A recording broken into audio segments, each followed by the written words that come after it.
Hey everyone, welcome to another little review. We are finally back with a movie one, instead of a TV series one or a game one.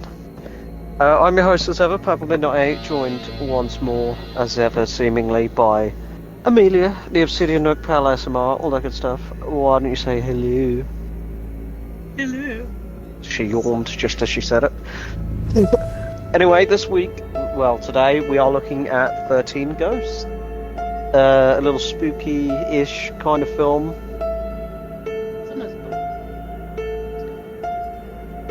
I didn't pick most of that up. I'm not joking. Anyway, she said it's not as bad as she thought it was going to be after misplacing it for being Ghost Rider, which your mum is a big fan of. I was like, you haven't seen this, surely? And you were like, yeah, Nick Cage is in it. And I was like, no, he's not. Yeah, I remember her having the DVD. She had that DVD, but she rarely pulled it out. Right, and you just got it mixed up with Ghost Rider with Nick Cage. Two very different films. Yeah.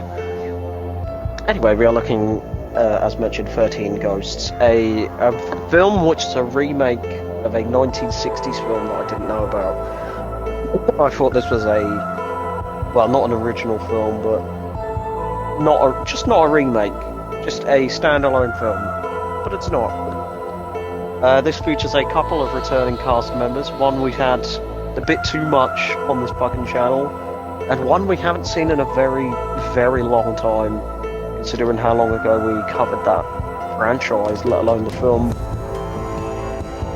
So, spoilers ahead as ever, because we're going to be covering the film, of course. We can't cover the film without spoiling it. It's been out as long as I've been alive, so you should have seen it if you wanted to see it.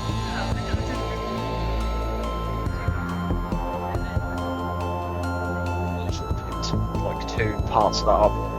I'm not kidding! It's not my fault your voice is shit. I think it's the mic. Pick that up just fine. Anyway, she was saying how she forgot I was born in 2001 and she was born earlier because she's old. You're the one who always says it. Don't give me looks like that.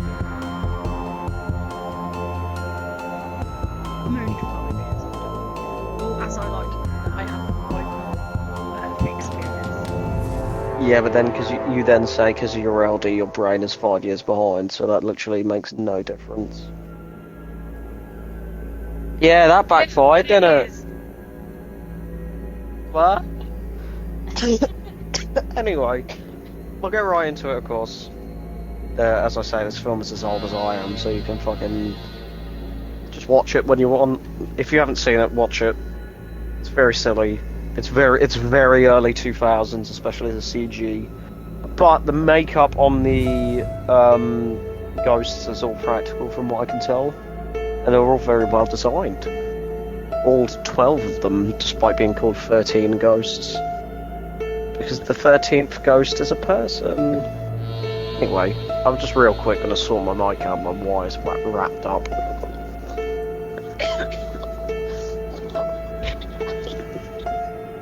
I apologise if the audio went really bad there. Anyway, so this film is directed by Steve Beck. A gentleman whose films I've never heard of except for this one. Written by Neil Marshall Stevens and Richard DeVideo. If that's how you pronounce that. The irony. Anyway, so in a scrapyard, a group of people led by Cyrus, played by F. Murray Abraham, and his psychic colleague, Dennis. Tell me, babe, who's Dennis played by? Matthew Lillard, making his return once more from way too many fucking films on this channel. But to save me listing them all off, most recently we've covered Five Nights at Freddy's, Scooby-Doo, Scream, other film, Scooby-Doo, Scream, we've covered another, Scooby-Doo, Scream, Five Nights at Freddy's, this, he's been in a lot. There's probably more that we forgot, but it doesn't matter. So yeah, Dennis is played by Matthew Lillard. Dennis has flashes of a ghost in the area that has claimed over 40 victims. Cyrus's men bring in a captured Kalina, played by Ember Davids, and one of her colleagues who are activists for freeing ghosts. Cyrus orders a truck to spray the area with blood in order to bait out one of the ghosts. Playing a strange transmission, they successfully lure it out, which begins to immediately kill some of the hunters. Importantly, one of them gets literally folded in half, which is grim. They manage to trap it when it enters a cube and murders a man unfortunate enough to go inside. Dennis hears Kalina crying out, finding that her colleague has been killed, as well as Cyrus, having been killed by the ghost in the attack. As mentioned, spoilers, this is a complete lie. He's alive. He faked his death. Over the credits, we meet Arthur, who is played by Tony Shalhoub. I'm going to butcher some pronunciations, I apologise. And learn how Arthur's wife, Jean, played by Catherine Anderson, died after a house fire. Arthur and his children, Kathy and Bobby, played by a returning Shannon Elizabeth for the channel, who, as we discovered, was in Scary Movie 1, which we have covered way back when. It's crazy to think we've been doing this over a year now. So obviously with Santa's Sleigh was one of the first, and that was December 2022-ish. And obviously that was a long time ago. We're in 2024 now. Yeah, it would be about a year. I was about to be like, fuck no, it's 2 years, but obviously we're only in January. So yeah, played by Shannon Elizabeth and Alec Roberts. They are having breakfast with their nanny, Maggie, who is played by a rapper I've never heard of, named Ra Digger. I nearly said it, well, it nearly says a naughty word, but thankfully let's not accidentally do that. A lawyer named Ben Moss, played by J.R. Bourne, arrives, informing them of Cyrus, who is revealed to be Arthur's uncle, revealing his death, and plays a video for them.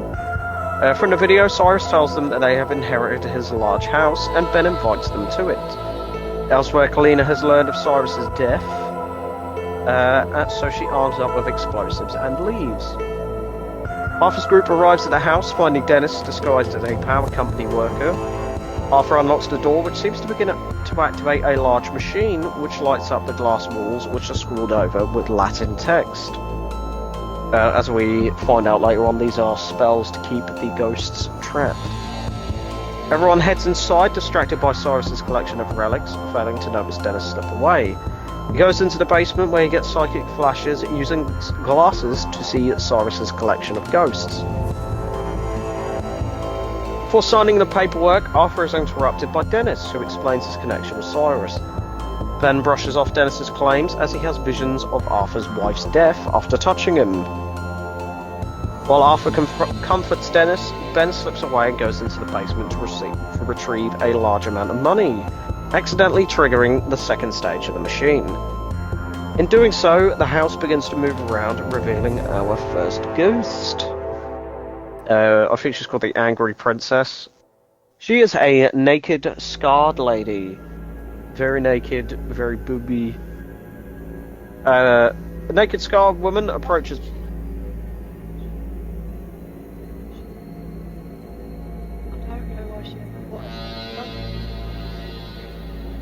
It did say there is a bonus feature which you should definitely check out that we should probably do. We probably should have done realistically is watch the bonus feature on the DVD that explains all the ghosts. I can't pause recording.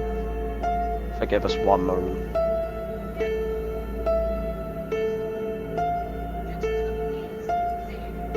She's just explaining about the cats that were in the room with us. We live with your stepdad, Yeah. who I think is only just being mentioned by his title for the first time. I think he's been in. I think he's accidentally cameoed a couple of times. Didn't pick that up. We have 3 cats. We always have to do a cat count. We do a cat count wherever we're going outside because they like to slip in between people's legs. Especially Smitten, who tends to slip through doors quite easily, even though he's the. I would like to have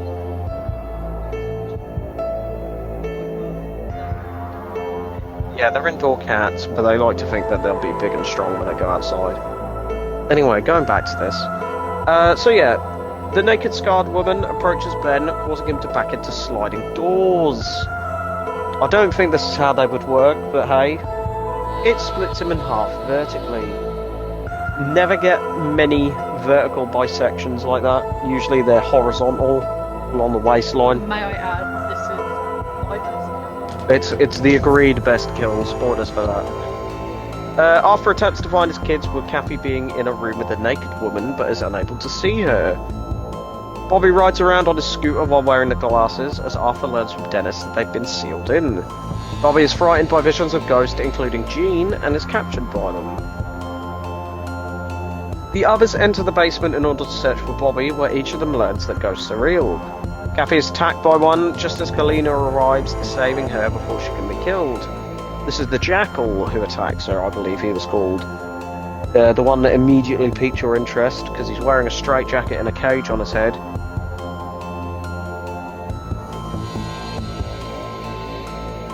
It's probably when marketing was around for this film, but I've seen all like the posters and stuff. I think also the DVD, like cover art. I can't tell. You've probably seen it.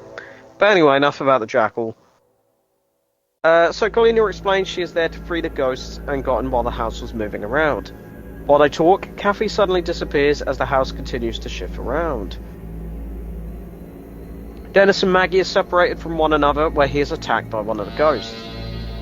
I can't remember which one this was. I don't know. No, it's the baseball bat guy. He barely escapes and reunites with Maggie and eventually runs into Arthur and Kalina.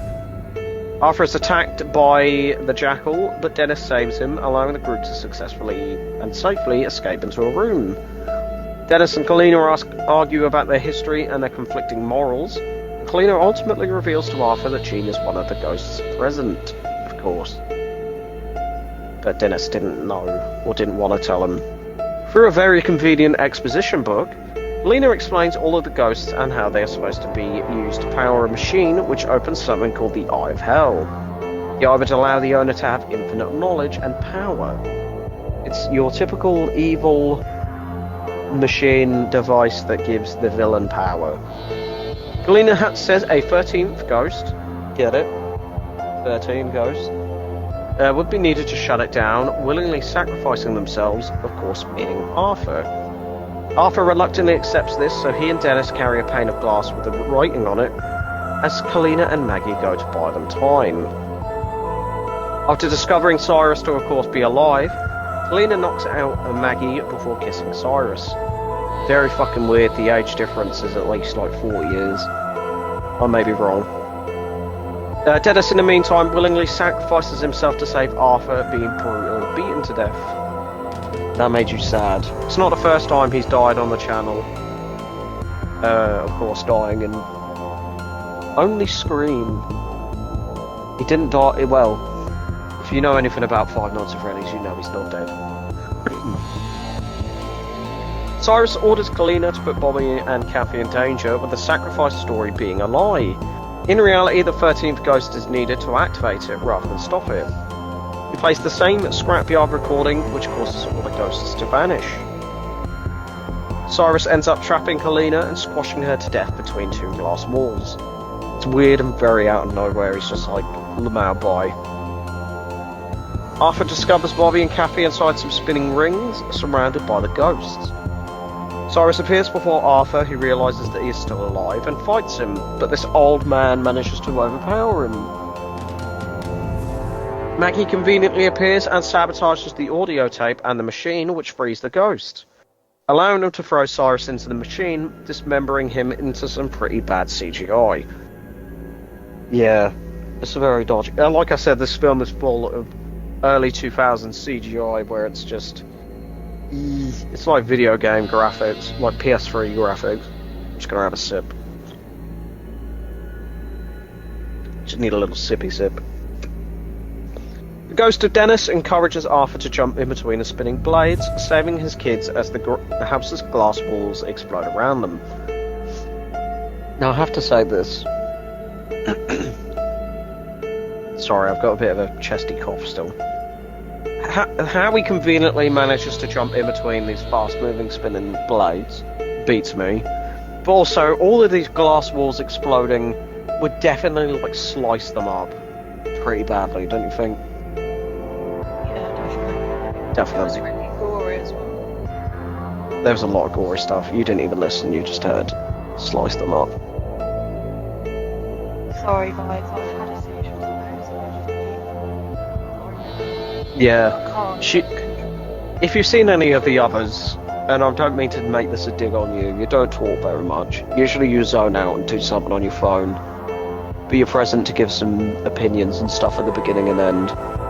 But you usually just zone out and do something else. So when I just turn to you and say something, you're just like, hey, yeah, I'll shout your dog out tomorrow.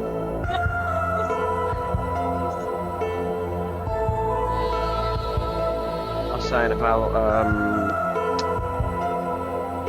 like when he conveniently jumps through the spinning blades to get to his kids, and then the house starts blowing up around I him. don't know. Yeah, that's what I was saying, and I was saying about how somehow they weren't covered in glass. Anyway, so the ghosts all leave as Arthur and his family give one last heartfelt goodbye to Jean, and Maggie quits as the film ends. But also, I want to point out that the Cyrus, Cyrus, the old guy. he was coming because he took his glasses off. Cyrus was that. So yeah. And he was still Yeah, because he was alive. He faked his death. Fucking hell, did you not know? there. That's why he was still there, is because he fucking he wasn't dead. Ugh. Anyway, That makes sense now. that makes a lot more sense in your head, doesn't it?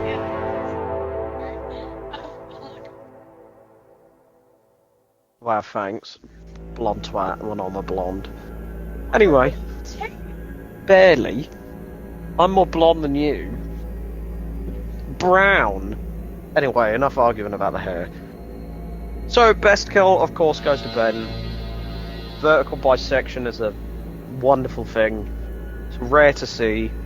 Even if it was CGI, a lot of the kills were CGI gore, but still looks good. Still disgusting. And the worst kill we agreed on is Cyrus.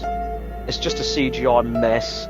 It's just fucking badly compositioned fucking limbs flying around at the camera and stuff. It just looks stupid. But before we finish off, babe, would you like to give any extra thoughts? Your thoughts and opinions? Pardon me. Hold on. It really wasn't that bad. And you thought it was Ghost Rider? Fuck's sake. You're just like, Mum used to watch this all the time.